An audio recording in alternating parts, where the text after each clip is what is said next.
Welcome to the deep dive. We're here to really get into some fascinating sources, pull out those key ideas, and help you connect the dots. And today we're tackling something absolutely fundamental, something you probably grapple with every single day without even thinking about it. That's right, the universal desire for control. We all crave that feeling of being in control, don't we? Steering our own ship. Definitely. And we dread that feeling of losing control. It's almost primal. But what is control, really? Is it just strength? Or maybe a weakness? Or is it something much more complicated? That's exactly what Skylar fiction explores in the paradox of control. Trauma, illusion, and the architecture of human agency. And that's our focus today. So this isn't just Psychology 101. We're talking about how our brains are wired, how our relationships shape us, even how the systems we live in, well, how they play with this need for control. Right.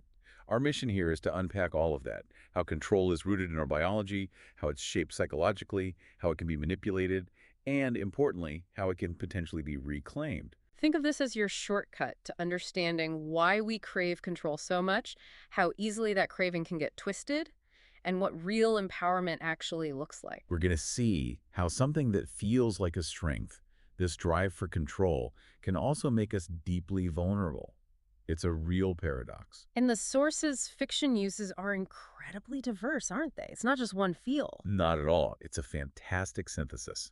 We've got classic psychology from people like Skinner and Rotter, then cutting-edge neurobiology from Robert Sapolsky, Okay. studies on the illusion of control from Stefan and David, persuasion insights from Cialdini, and even really critical perspectives from trauma and dark psychology research. Wow. So it's a really rich mix of perspectives, a whole tapestry, you could say. Exactly. It gives a much more holistic picture. All right, let's start with the basics then. The psychological foundations. Our everyday idea of control is pretty simple, right? Like being the boss, making the calls. Yeah, but Ellen Skinner, in her really important review, argues that's way too simplistic. She says we have to deconstruct control. It's not one thing.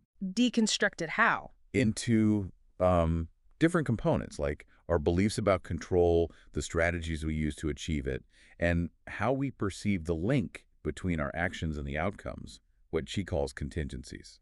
Okay, so beliefs, strategies, contingencies. Why is breaking it down like that so important? Because it shows that control is really a constellation of related ideas. Each part has different implications for our well-being, our motivation, how we act. Got it. So let's unpack some of those components Skinner talks about. First up, perceived control. What's that? That's basically your belief, your feeling that you can actually influence what happens. And this belief, it's huge. Huge how? Well, it massively impacts your motivation. If you believe you can make a difference, you're more likely to try harder. I see. It affects your psychological health, your resilience.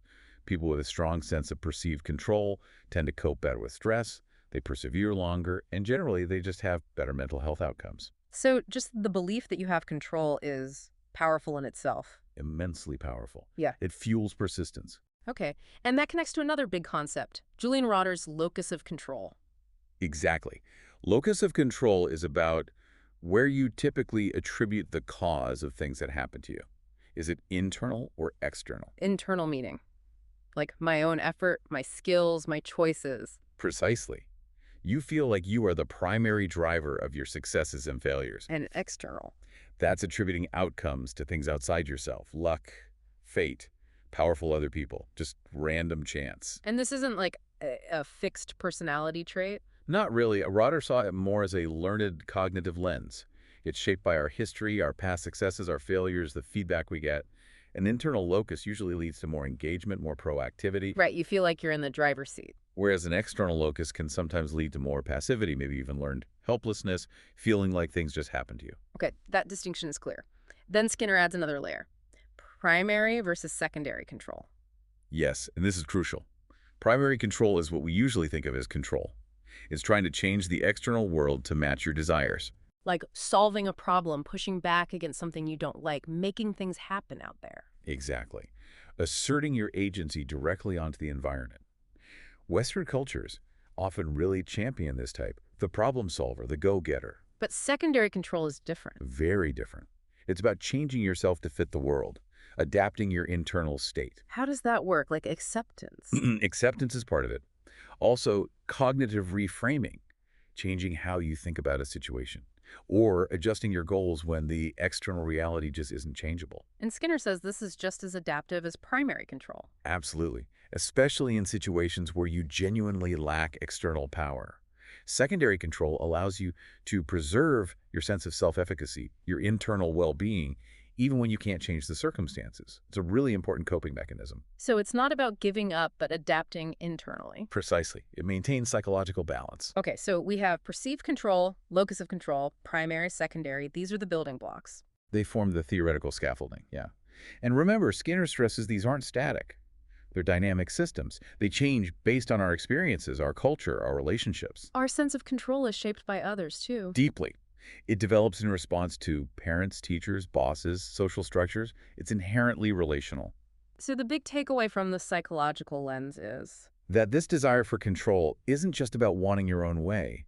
It's fundamental. It's tied to our need for survival, for coherence, making sense of the world, and ultimately for finding meaning. but here's where the paradox comes in, right? Exactly. Fiction points out that these very systems that give us stability can be turned against us. How so? Well, if perceived control can be faked through illusions, if an internal locus twists into self-blame in an abusive situation, Yeah. if secondary control becomes just passive resignation to being manipulated. Then control isn't just strength, it's also a point of vulnerability. Precisely. Control isn't always what it seems. It's a double-edged sword. Okay, that's a heavy thought. And it leads us right into the biology, doesn't it? How deep this really goes. It really does. Down to the level of our neurons. So let's talk biology. Control isn't just a thought or a feeling. It's something our bodies are wired for.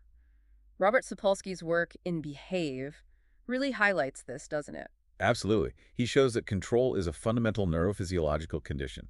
Our nervous system is constantly, almost unconsciously, asking this question: am I in charge here, or am I helpless? And that silent calculation has huge consequences. Life or death consequences, potentially. It's a deep biological imperative that exists even before we form conscious beliefs about agency or control. It's like a background process always running. Where in the brain is this happening? Is it the prefrontal cortex? That's a key player, for Yeah. sure. The prefrontal cortex is our executive control center. Yeah. Planning, impulse control, thinking about the future. Sapolsky calls it the part of the brain most concerned with doing the harder thing when it's the right thing to do. So it's about top-down influence, the mind managing the body and its impulses. Exactly. It's where intentionality resides. But it's not just the prefrontal cortex. Dopamine is critically involved too. Ah, dopamine, often called the pleasure chemical. Right. But that's a bit of a misnomer. Sapolsky clarifies it's much more about anticipation of reward than the reward itself. Anticipation. Yeah. Dopamine neurons fire most intensely when we predict a reward is coming, or crucially, when we feel we're exerting influence over whether that reward arrives. Wait, so the act of controlling, of influencing the outcome, is itself neurologically rewarding? That's the key insight. Yeah. Our brains are wired to seek control over outcomes, not just passively receive good things. The striving, the influencing, that's what lights up the dopamine pathways. Control feels good biologically. Wow, that explains a lot about why we crave it. But what about the flip side? What happens biologically when we experience uncontrollability? That's where it gets dark. When an organism, animal or human, is in a situation where nothing it does makes a difference, where outcomes are random and inescapable, the physiological changes are profound and damaging. This is where learned helplessness comes in. Exactly. Those classic, albeit ethically troubling, experiments with dogs exposed to random shocks. They eventually just gave up trying to escape, even when escape became possible. They learned that control was impossible. And that learning wasn't just psychological, it caused a fundamental dysregulation of their stress systems. It's a model for understanding aspects of depression and trauma shut down in humans. A lack of control throws the body into biological chaos. And Sapolsky's point about stress itself, it's not inherently bad. Right. Stress isn't the villain. What matters is our perception of control over the stressor. Can we predict it? Can we influence it? Do we have coping mechanisms? If we feel we have some agency, the stress is less harmful physiologically. Much less harmful. Think about his primate studies. Subordinate animals in unstable hierarchies, the ones with no control over their social standing, constantly facing unpredictable threats, they have chronically high cortisol, weakened immune systems, even damage to brain areas like the hippocampus. And the human parallels are strong.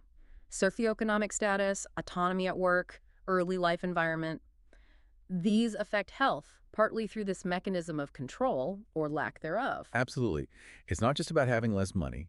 It's often about having less say, less predictability, less agency in your daily life. That chronic lack of control takes a physical toll. And this control isn't shared equally in society. Not at all. Sapolsky highlights this asymmetry. People in power often experience less physiological damage from stress, even under similar pressures, because they feel more in control.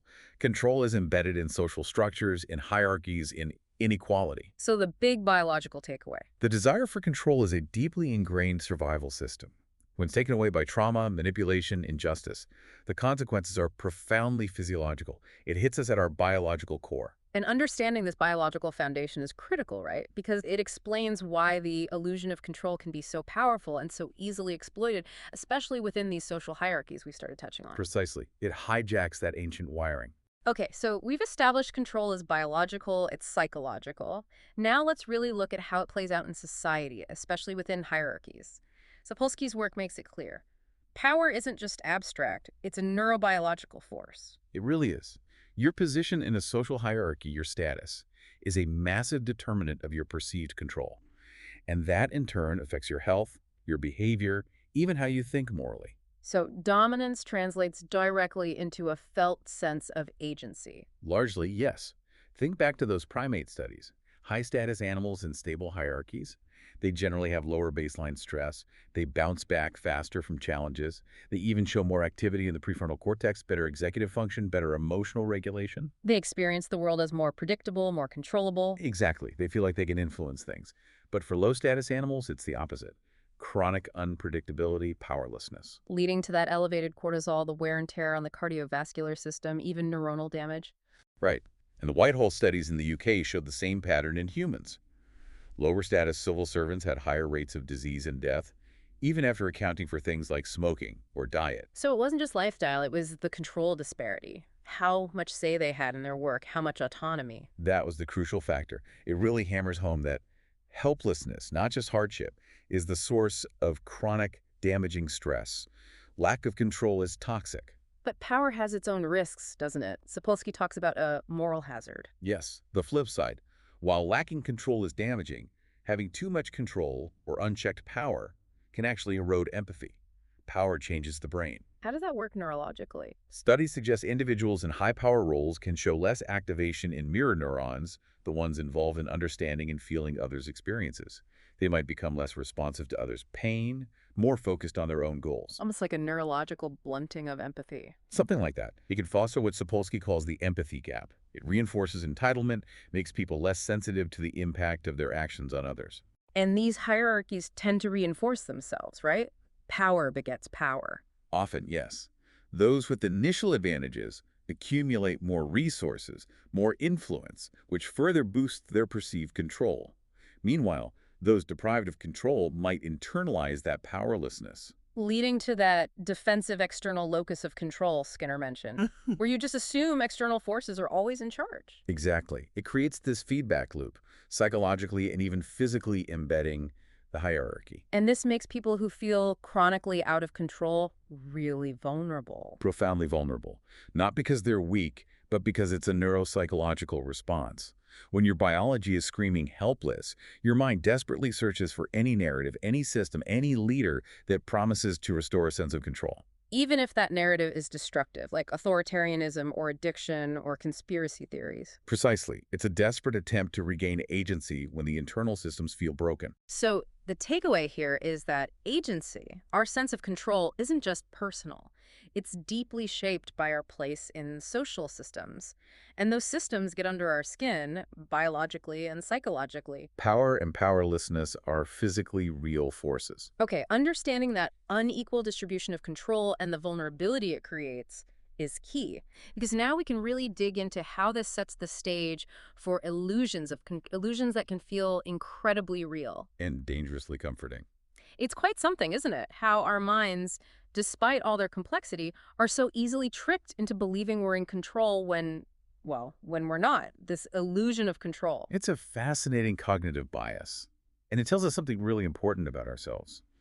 Often the feeling of certainty, the experience of agency, matters more to our immediate psychological comfort than the objective truth of the situation, So as long as it feels like we're driving, we might not notice someone else has their hands on the wheel. or that the car is just rolling downhill on its own. Exactly. And it's not just a minor quirk, it's a widespread pattern with really significant consequences. Stefan and David, in their work, define it pretty clearly, right? Overestimating our ability to control things that are actually down to chance. That's the core definition. And they find this bias gets stronger when we put in effort or make a choice, because those actions signal control to our brains, even if logically they have no impact on a random outcome. Like choosing your own lottery A numbers. classic example. Or rolling the dice yourself in a game. People consistently feel their odds are better if they perform the action, even though it makes no statistical difference. The action creates a felt sense of influence. We confuse doing something with actually achieving something. And this isn't just about games, it shows up in serious contexts, too. Oh, absolutely. In healthcare, for instance. Yeah. Patients who feel they have some choice in their treatment plan, even if the options are medically equivalent, often report feeling better, more satisfied. That sense of agency aids coping. But there's a dangerous side. Definitely. Stefan and David warn about it. People with a strong illusion of control might take foolish financial risks, ignore sound medical advice because they feel they know better, or persist in harmful habits thinking they can control the consequences when they can't. So the illusion becomes destructive. It can, yeah. And interestingly, the illusion tends to flare up more under stress or uncertainty. Why is that? When we feel vulnerable or things feel chaotic, we instinctively reach for anything that provides a sense of order or predictability. We look for patterns, we make choices, even meaningless ones, just to feel like we're doing something, asserting some agency. It's like a psychological comfort blanket. A good way to put it. It connects back to Skinner's idea of secondary control adapting internally. But the illusion is different. It gives you the feeling of control without the actual adaptive change. It's like placebo control. It soothes the mind, but doesn't actually fix the external problem. Exactly. And personality plays a role too. High self-esteem, internal locus of control, these game, can make you more prone to overestimating your influence, especially if you've had past successes. But trauma or repeated failure can do the opposite, make you underestimate your control. Right, it can swing both ways. It's complex. But the most critical point about the illusion of control, What's that? it's exploitable. Hugely exploitable. How so? Think about advertisers, politicians, tech platforms. They become masters at creating environments where you feel like you're making free choices, but the options are carefully curated, the outcomes subtly guided. Like the personalized ad that feels like a discovery but was targeted.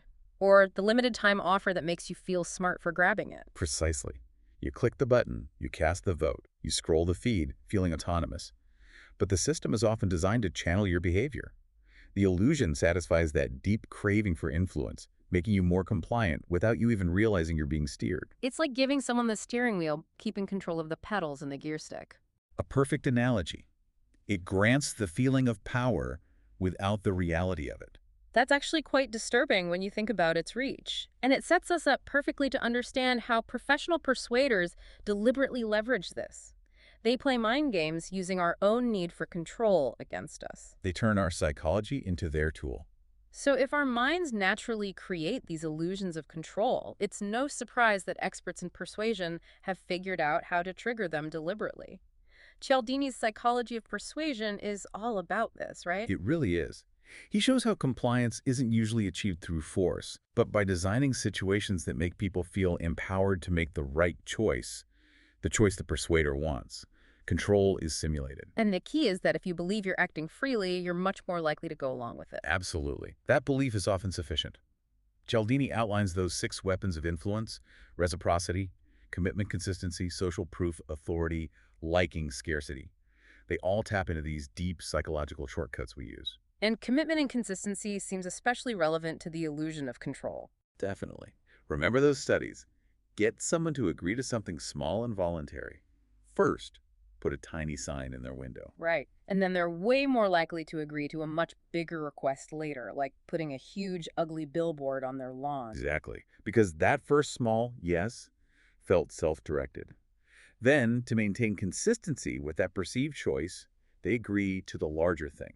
They frame it internally as, this is who I am, I support this cause, even though the initial step was subtly engineered. It's about manufacturing commitment that feels authentic. Precisely. And this leads to the broader strategy. Manipulators don't force choices. They shape the context so certain choices feel natural, even inevitable. Like scarcity marketing. It's not really arguing the product is the best, it's creating urgency, making you feel like you decided to act fast to grab a limited opportunity. Don't miss out, your choice, but only for the next hour. It perfectly blends the illusion of autonomous decision-making with the fear of losing control over an opportunity. It's quite brilliant, in a manipulative way. So Cialdini shows how the illusion is externally induced, while Stefan and David showed how it arises internally. That's a great distinction. Cialdini's persuaders understand that direct orders often create resistance. So they offer options, frame questions, tell stories, techniques that allow the person to feel they arrived at the conclusion themselves. Like Cialdini said, people want to say yes for their reasons. The persuader just helps supply those reasons, subtly. Exactly. And this ties back beautifully to Skinner's concepts. Cialdini's tactics manipulate our perceived control and our contingency beliefs, our belief that our actions lead to desired outcomes. If you believe you influence the outcome, even if you didn't, it changes your motivation. The simulation hijacks the real system. And the really unsettling part is that feeling in control often stops us from checking if we are in control. Yes, the illusion satisfies the brain's need for agency, lowering our critical scrutiny. Add some emotional triggers. Urgency, authority, liking the salesperson, and rational thought can go right out the window. The implications are massive. Public health, politics, advertising, social media. Everywhere. Military recruiters use commitment tactics. Cult leaders use social proof and authority. Digital platforms use scarcity and personalized framing constantly. The feeling of control becomes the grease that makes the wheels of influence turn smoothly. So in the world of persuasion, control is both the prize and the trick. Well put. The most effective manipulators give you the feeling of mastery while keeping the actual control for themselves. And our brains, prioritizing coherence and comfort, often let them get away with it. It's a sobering thought, and it leads us to an even darker place. What happens when these techniques, this exploitation of our need for control, are used against people whose sense of agency is already broken by trauma? That's when the simulation becomes truly devastating. The consequences escalate dramatically. This brings us to the trauma loop. It's such a crucial part of understanding the dark side of control. Trauma itself, at its core, is described as a rupture of control, isn't it? That experience of utter helplessness. Exactly. It's not just emotional pain, it's the fundamental experience of being unable to influence or predict terrifying events. And that experience doesn't just fade away. It leaves deep scars, fundamentally reshaping how a person sees the world, themselves, and others. Safety feels impossible. The definition from trauma and dark psychology highlights this overwhelming stress, especially when the person lacks the ability to act, escape, or make meaning. Helplessness is the key variable. And Sapolsky explains the neurological response. When a threat is inescapable, the brain doesn't stay in fight or flight mode. It can shift into shutdown, dissociation, learned helplessness. These aren't failures. They're desperate survival mechanisms when control is utterly lost. And this sense of powerlessness gets internalized. It becomes part of the person's worldview. Deeply internalized. They might come to believe, consciously or unconsciously, that they are inherently powerless, that agency is futile, that the world is fundamentally unsafe. Which connects back to Skinner's external locus of control, but maybe in a more defensive, rigid way. Precisely.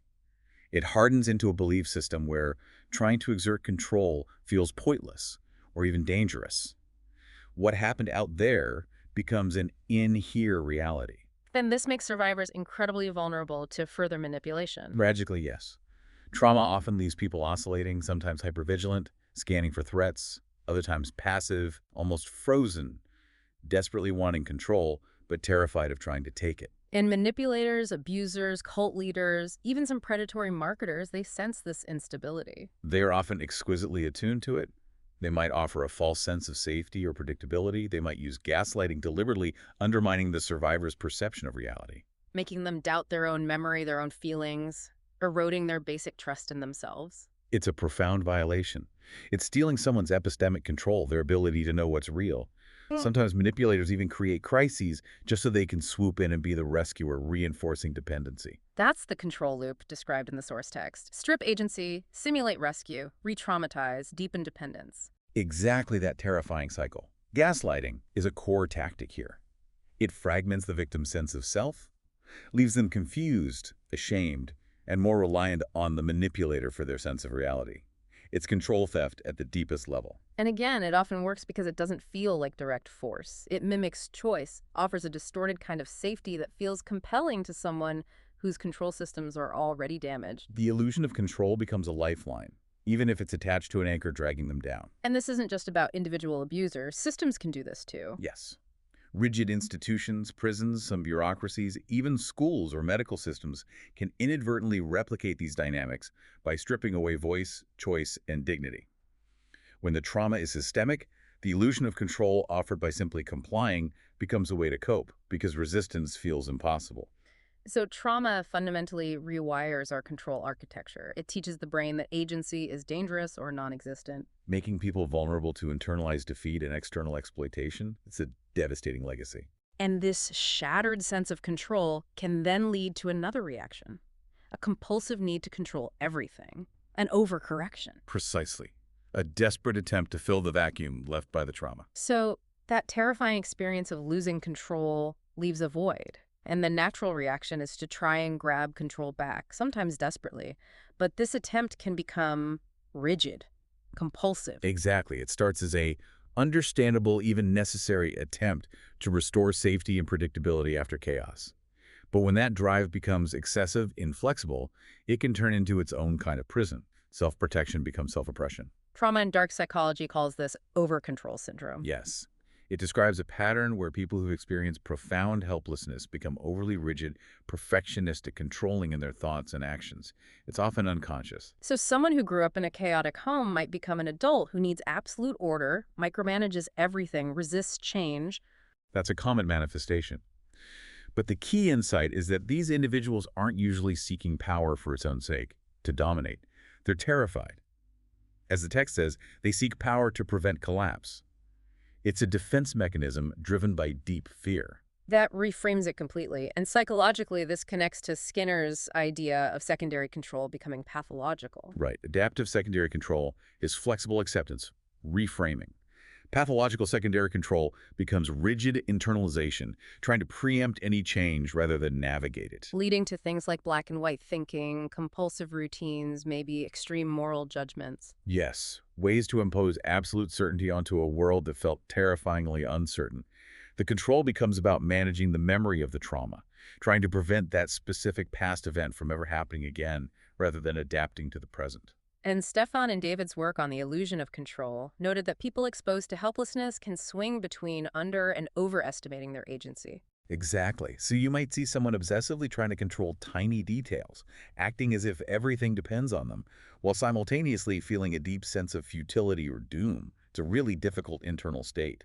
This sounds like it could be linked to certain mental health conditions. It often is.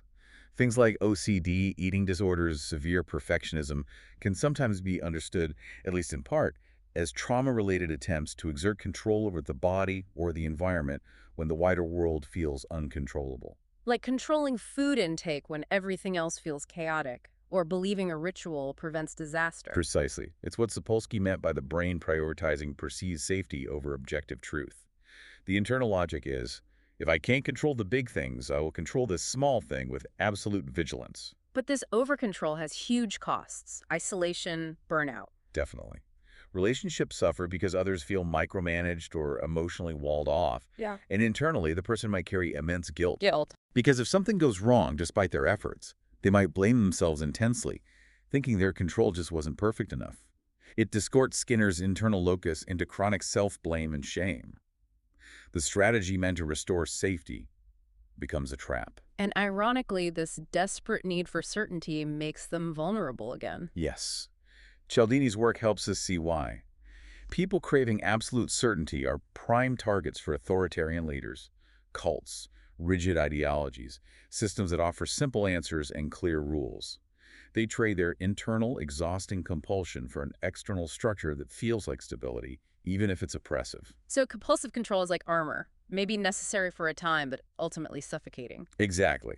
True healing requires finding flexible, relational agency again. An agency that can tolerate uncertainty. Which brings us to how control isn't just personal or interpersonal, but systemic. It's built into the design of things around us. The architecture itself becomes the strategy. Okay, so we've seen control operate at the individual level, psychologically, biologically, in trauma. Now let's zoom out to the systems. The idea here is that control isn't just something people do, it's something encoded into the design of our institutions, our technologies, even our physical spaces. Right. It's engineered control, often designed to manage behavior subtly while maintaining that crucial feeling of freedom for the individual. Yeah. This is systemic control, operating through architecture rather than overt force. And Cialdini's principles apply here too on a larger scale. Absolutely. Take authority. In institutions like hospitals or the military, compliance often stems from the uniform, the title, the perceived expertise, the symbols of authority embedded in the structure, not just the logic of the request itself. And social proof, seeing what everyone else is doing. A huge factor in systemic control. Think about queuing systems, office layouts, even the way information is presented online. We constantly infer norms from the environment and the behavior of others, shaping our actions often without conscious thought. These are invisible structures guiding us. This connects back to Skinner's contingency beliefs, doesn't it? Systems don't always need to give us real control, just the belief that our actions matter. Precisely. They need to foster the perception that effort leads to predictable outcomes. Think about meritocracy narratives in education or work. The idea that success is purely based on individual hard work. Right. Even when structural factors like background or systemic bias play a massive role, framing success as purely individual effort maintains compliance. People blame themselves for failure rather than questioning the fairness of the system itself. The illusion of control serves the system. And Sapolsky's work on hierarchies shows how institutions distribute control unevenly to manage people. Yes. Like in prisons where extreme external control is the norm, but offering tiny choices meal options, program participation creates a perception of agency that can reduce resistance even though fundamental freedom is gone. Or in workplaces, giving minor autonomy over desk setup or break times, while big decisions remain centralized. Exactly. Microcontrols are offered as a psychological buffer against macro disempowerment. It manages dissent without ceding real power. And the most sophisticated version of this today is in technology. Without a doubt. Social media algorithms, recommendation engines, user interfaces, they are masterpieces of persuasive architecture. We feel like we're freely exploring, choosing content. But our attention is being guided, monetized, shaped. The choices are curated before we even see them. As trauma and dark psychology puts it, the interface is the new hypnotist. It whispers autonomy while extracting compliance. It's incredibly subtle and effective. This all points to a shift from brute force control to soft power or neoliberal control, where systems encourage us to regulate ourselves. Yes, we track our productivity, monitor our health data, manage our online profiles. We internalize the system's goals as our own. Control becomes disguised as self-improvement or personal responsibility. And the systemic architecture can be particularly appealing to those affected by trauma. Because trauma survivors often crave stability and predictability above all else. Systems offering clear rules, predictable rewards, a sense of order, even if dehumanizing, can feel like a refuge from internal chaos. So we might tolerate surveillance for safety, bureaucracy for fairness, click agree without reading. Because order, however hollow, feels better than the memory of chaos. It becomes addictive. The crucial takeaway, then, is that these systems aren't neutral. They're designed, often to maintain existing power structures by leveraging our deepest needs. What looks like compliance might be resignation. What feels like empowerment might be engineered docility. So to push back against this, we need different models of control. Ones based on shared power, consciousness, maybe even trauma awareness. Exactly. Which leads us to the vital question of how control can be truly restored, moving from internal repair to genuinely shared power. If control can be shattered by trauma and simulated by systems, how do we genuinely restore it? The sources suggest it's not about erasing the past, but integrating the wound. That's a key theme. Trauma and dark psychology puts it beautifully. Healing begins when the survivor reclaims authorship of their narrative, not by denying the pain, but by transforming it into meaning, finding agency within the story of what happened. And this reclaiming often starts small, with basic, real decisions. Absolutely. Choosing when to share your story, choosing what boundaries to set, choosing who to trust. These small acts of sovereignty over your own mind and body are the building blocks. They're the opposite of the empty illusions offered by manipulators. Real control starts with reclaiming the self. Skinner's framework is useful here too, thinking about primary and secondary control in healing. Very useful. Often, restoration starts with secondary controls. Survivors might need to first work on reinterpreting experiences, learning to tolerate uncertainty, challenging those internalized beliefs of helplessness, adjusting the inner world. And it doesn't stop there. Primary control becomes important too. Essential as healing progresses. Survivors start actively shaping their environments again, setting boundaries, maybe seeking justice, creating safer relationships or communities. It's a move back into influencing the external world, but from a place of greater internal integration. And Sapolsky emphasizes the social aspect of this healing. Critically so. He found primates recover better from stress with predictability, social support, and outlets for frustration. Humans need the same. Relational safety is paramount. Having people who believe you, who validate your experience. That alone can be incredibly restorative. It counters the gaslighting, affirms your reality, rebuilds trust not just in others but in your own perception. Social validation is a powerful form of control restoration. This explains why trauma-informed approaches emphasize choice so much. Absolutely. Good therapy, for instance, mirrors this. The therapist doesn't push, but offers choices. Shall we talk about this now or later? It rebuilds the client's trust in their own pacing, their own readiness. Every yes has to be real, every no respected. Otherwise, it's just rebranding the old control dynamic. Exactly. Dignity is central to the process. It's about restoring sovereignty, not just achieving a therapeutic outcome quickly. And this idea of restorative control extends beyond the individual into collective spaces. It has to. Imagine schools where students co-design learning, justice systems focusing on restoration, not just punishment, workplaces with real democratic decision-making. These embody a different ethic of control. Not domination, but shared authorship. Precisely. Embedding transparency, voice, participation into the structure itself. Control isn't hoarded by a few. It's distributed, shared, co-created. It redefines power as a collaborative capacity, not just individual force. And it moves beyond illusion. Steph and David showed belief in control can be protective. But true restoration requires more than just belief. It demands wise, flexible, relational action. The illusion is easy. The practice is hard. But only the practice truly heals and empowers. Yeah, that's the core message. So as we wrap this up, we need to talk about the ethics. How do we wield this fundamental human need for control responsibly, consciously? That's the ultimate question. Because control itself isn't good or bad. It's a force, like fire, capable of great creation or terrible destruction. The desire for agency is wired into us, but how we construct it, how we share it, how we hold it, that determines everything. A key ethical step seems to be dismantling that myth of control as absolute mastery. Absolutely. Yeah. Sapolsky shows our biology seeks predictability and influence, not omnipotence. Uncontrollability causes distress, not challenge itself. So ethically, we need to build systems internal and collective that help us navigate uncertainty with resilience. Systems that offer real choices, real feedback, real support for agency, not just simulations. And Cialdini's work gives us an ethical guideline for influence. Persuasion is okay, deception is not. That's a crucial line. Ethical influence requires transparency, consent, respecting the other person's agency, giving them the genuine freedom and the necessary information to say no. Anything less slides into manipulation, however well-intentioned it might feel. Skinner's framework helps define ethical control too. It's relational. It needs confidence that our actions matter, action control beliefs, and clarity on how to achieve things, means ends beliefs. And ethical systems foster these beliefs honestly, through shared power, not by creating illusions to ensure compliance. That might work short-term, but it undermines dignity, motivation, and truth in the long run. This ethical responsibility is even more critical when dealing with trauma survivors. Immensely so. As trauma and dark psychology warns, survivors are especially vulnerable to false promises of control from abusers, rigid ideologies, predatory systems. The most urgent ethical task is to restore real, supported agency. Creating trauma-informed spaces where boundaries are sacred, vulnerability isn't punished, and participation is real. Rejecting control based on shame or fear. Exactly. And collectively, this demands a shift from seeing control as something to own to seeing it as something to steward. Asking not just what can I control, but what am I responsible to?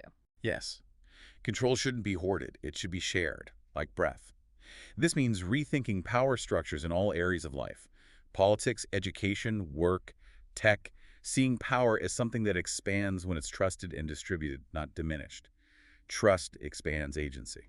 Even the illusion of control can have an ethical dimension if used carefully. Potentially. Encouraging belief in agency can boost well-being, as Stefan and David noted. But the intention is critical. Are we fostering genuine hope and resilience, preparing someone for reality? Or are we exploiting naivete, shielding them from truth for our own ends? That's the ethical tightrope. So we end where we began, with the paradox. The desire for control is fundamentally human. It's not a flaw, it's a feature. How we respond to that desire with domination or collaboration, illusion or integrity defines us and the world we build. And the ultimate paradox might be this. Real power, authentic control, grows when it's shared. Honesty about our limits actually increases our freedom within them. The path forward isn't escaping control, but making it conscious, ethical, and collective. We've covered a lot of ground today. The biology, the psychology, the illusions, the trauma, the systems, and finally, the ethics of control. Skylar Fiction's essay argues this deep human desire for control isn't pathological, it's sacred. So think about that. What does that idea mean for your life, your relationships, your place in the world? How might you cultivate more conscious agency for yourself and others? What steps could contribute to a more participatory, responsible approach to control in our communities, in our systems? What really stood out to you from this deep dive? Let those questions linger. Thank you for joining us on this exploration. We hope you'll continue diving deep into the fascinating complexities of our shared human experience.